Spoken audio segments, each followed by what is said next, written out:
Okay, what is God teaching Abraham? What? So God is teaching Abraham, because there's so many pagans around him who do this, that human sacrifice is wrong, even prior to the law of Moses. Yep. But he's also trying to show him a lot. Number one, Abraham, are you willing to do for me what the pagans are willing to do for their gods? In other words, the pagans love their gods so much that they're willing to kill their own children to show they love the gods more than their children. Are you willing to sacrifice your son because you love me more than your son? Are you willing to go out of your way to show me the same love that the pagans do for their false gods? And Abraham said yes. That's number one. So he demonstrated he loves the giver of gifts and not just the gift. And he loves the giver of gifts more than the gift. Because who gave him Isaac? God. Yes. Who gave Isaac to Abraham?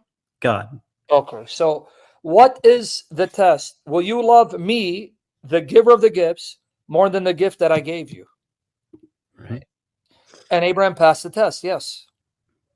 I love you more than Isaac. And I'm willing. Number one, I want you to understand the points that God is bringing out. Number one, do you, Abraham, love me just as much, if not more so, than the pagan gods love their gods? The pagans love their gods, I'm sorry. If so, are you willing to do for me what they do for their gods? They're willing to kill their children for gods and goddesses that are demons, that are false. Will you be willing to give up your son as a sacrifice to me? Abraham says yes. That's number one. He passed the test. So number two, in stopping him from killing Isaac, he then taught him, you don't need to worry about sacrificing your children because I'm not that kind of God. You understand the point? Yes. Mm-hmm. Let's read verse 10 all the way to 12. And Abraham stretched out his hand and took the knife to slay his son. But the angel of Yahweh called to him from heaven and said, Abraham, Abraham. And he said, here I am. He said, do not stretch out your hand against the boy and nothing to him, and do nothing. For now I know that you fear God, since you have not withheld your son, your only son, from me. You passed the test. Moreover, you do not harm the lad, because now I'm going to let you know something else about me that you're not aware. I will never be that kind of God who demands you kill your children to appease me, because that is horrendous. So Abraham learned two lessons, didn't he? Lesson number one, if you're listening, you cannot love anything more than God or as much as God. You must be willing to give up everything for God, because you wouldn't have what you have if God didn't give it to you. Everyone listening? Yes. Yep. Number two, I am not that kind of God who'll ever demand of you to slaughter your children to appease me, because I hate human sacrifice. I hate the murder, the shedding of innocent blood, the murder of children. I am not that kind of God. The gods who demand such sacrifices are not gods, they're demons.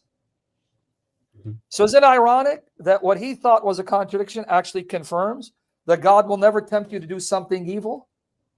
Wow. Did it make sense, everyone?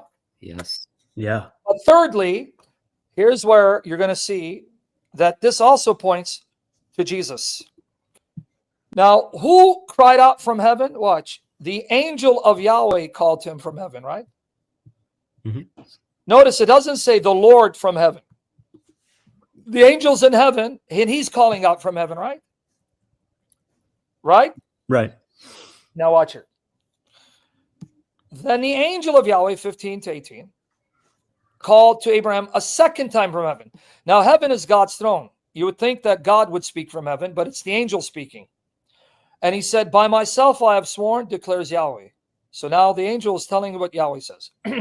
Because you have done this thing and not spared your son, your only son, indeed I will greatly bless you, and I will greatly multiply your seed as the stars of the heavens, and as the sand which is on the seashore, and your seed shall possess the gate of his enemies. In your seed, all the nations of the earth shall be blessed because you have listened to my voice. So now, Abraham, I'm going to make you great, and I'm going to make sure that the blessing of all the nations comes from your seed. Now watch how this is going to point to Christ. Okay? But who's speaking? The angel. Now watch what the angel said again. But the angel of Yahweh called to him from heaven. Abraham, Abraham. He said, here I am. He said, do not stretch out your hand against the boy and do nothing to him. Now watch. For now I know that you fear God, since you have not withheld your son, your only son, from me. You guys caught it? Did you catch it? Oh. Yeah. You were willing to sacrifice your son for me, meaning you love me more than your son. Who? Me, the angel of Yahweh. Oh, Uh-huh. wow. I never noticed that. Yeah, I didn't notice that either. Do you know why? Because this angel is not a creature. That's Jesus Christ. He's a messenger of the Father. He's the one who appears in the Old Testament, the angel of Yahweh. Everyone got it? Yep. You got it, right? Now, how does this point to Christ? Yahweh and the angel of Yahweh, Abraham and his son. Okay, now let me show you how it points to Christ. You ready for this? Watch here. Genesis, not only the promised lamb. Watch. Now it happened after these things that God tested Abraham and said to him, Abraham, and he said, here I am. Then he said, take now your son, your only son whom you love. Notice two descriptions of Isaac. Your only son whom you love. Okay, let's see who Jesus is. Okay, your only son whom you love, right? Righty then. And here it says, by faith, Hebrews 11:17, Abraham, when he was tested, offered up Isaac, and he who had received the promises was offering up his only son. Now the word only son here, monogenes. I'm going to show you that in the Greek in a minute. Who is Jesus? Mark 1:11. And a voice came out of the heavens, you are my beloved son, and you I'm well pleased. Like Isaac, Jesus is God's beloved son. And like Isaac, Jesus is the only son. John 3:16. For God so loved the world that he gave his only begotten son. Okay? See the connection between Isaac and Jesus? Yeah. See, all right. Now watch in Hebrews 11:17. What's the word used for Isaac being Abraham's only son? Monogenes. Yep. Now why is that term relevant? We'll see. Right here it says ton monogeny, only begotten son. That's Isaac. Hebrews 11:17, right? Yeah. Mm-hmm. I click here and look where it appears. John 3:16. He gave his only begotten son. Wiyun ton monogeny. Right? And also appears here about Jesus. 1 John 4:9. Autu ton monogeny. So you seeing Isaac and Jesus are monogenes. Isaac and Jesus are monogeny, right? Yes. Only begotten. And they're both the beloved son of their fathers, right? Yes. Right? Yep. Yes. Okay, now watch now. You are to offer him in one of the mountains of Moriah, correct? Go to the forth to the land of Moriah and offer him there as a burnt offering on one of the mountains of which I will tell you. Now, what day does he arrive at the mountain? Verse 4. On the third day. Third day. Wow. What day? The third day. What day does God spare Isaac from being killed? On the third day. What day does Abraham receive his son back? Wow. What day? The third day. What day does God receive his son back from the dead? The third day. Third day. Isaac is a type of Christ. Mm-hmm. On the third day, Abraham lifted up his eyes and saw the place from a distance. And Abraham said to his young man, stay here with the donkey while I and the boy go over there. Now notice what he says something. What he says here that's interesting. We will worship. We will return to you. He's saying, the boy and I will return to you. But wait, is he lying? Because he knows he's going to kill the boy. So was he lying when he said, we will return to you?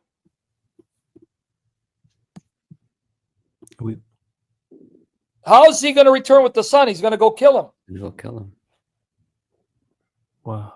So he is promising him, like, you're gonna still have your son. No, so he is promising him that he will keep his son. Yes, because Abraham knew God swore Isaac would be the line from which his descendants would be numbered, and Abraham knew the character of God.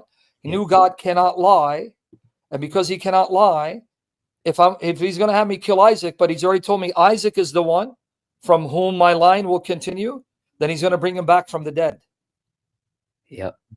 Let me show you that. Okay, where did Abraham get that? Okay, let's see. Wow. Watch how it's going to point to Christ. This tells you the faith of Abraham. Why do you think he's called the father of the faithful? Because he knew God, and he trusted God, and he loved God, and glorified God, right? Worshiped God, right?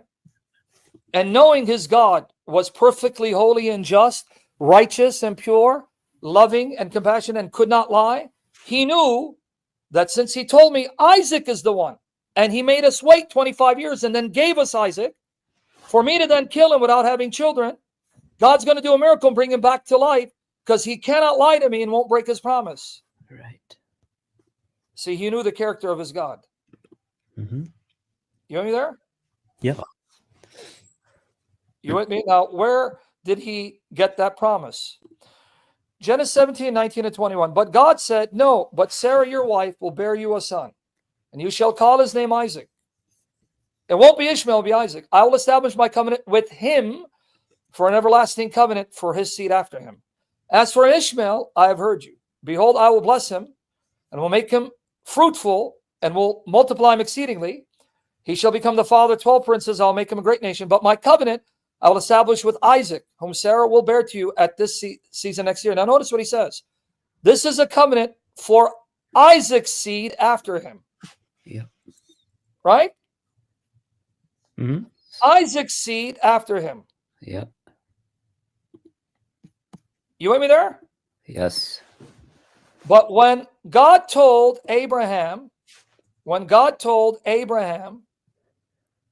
to kill your son, he had no seed. So he's letting him know in advance his promises throughout this whole thing.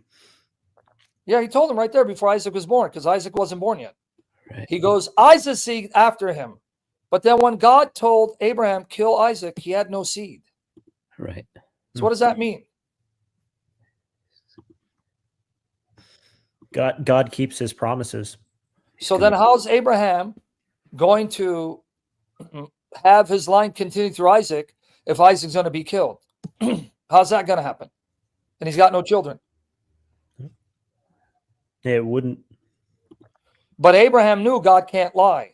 Right. So when Abraham says, we will return